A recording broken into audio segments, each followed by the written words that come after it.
Good morning, madlang people, mga palangga. Thank you so much sa suporta. And I'm ready, go to work. But meron akong kunting tips sa inyo yung vlogs ko for this time.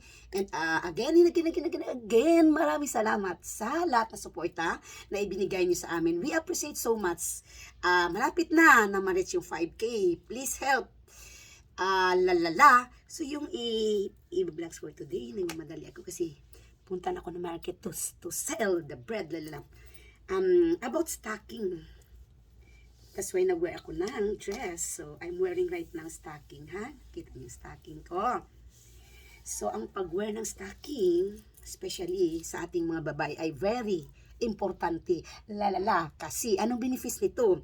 So, ang benefits ng stocking, especially hardworking tayo, always tayo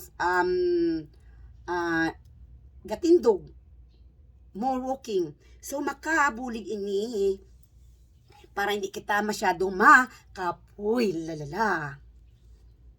Isa pa, ang stocking, ang purpose pag isang stocking para ma-avoid yung varicose vein. Yeah, right? So, kung may varicose vein na tayo dito, especially maliit pa lang, kung nag-compression stocking tayo, hindi siya masyadong magdako kasi gina-press siya yung ating legs. Budlay ito, baho na matiga, kag budlay siya sulubon. So that's why, kailangan yung ang stocking na ginagamit natin is compression stocking, ha?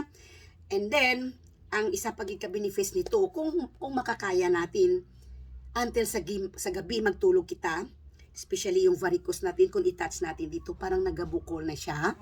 So, ang gagawin natin ay mag-stocking tayo sa gabi para ang mga nagabukol-bukol ma-avoid niya, hindi siya masyadong magdako. Kaya press niya. Yan na. So, importante sa atin ang pag-wear ng stocking.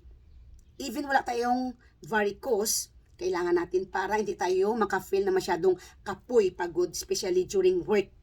So, don't forget, ating stocking na i-wear is compression stocking. Maibibili natin ito sa any department store. Importante po ito. Hopefully, nakapagbigay ako ng konting tips para alagaan natin ang ating legs na hindi kita mag-varicose. And then, after that, pagdating natin sa bahay, elevate natin nating legs. Okay? And, I'll go now kasi nagmamadali na. Marami pang delivery.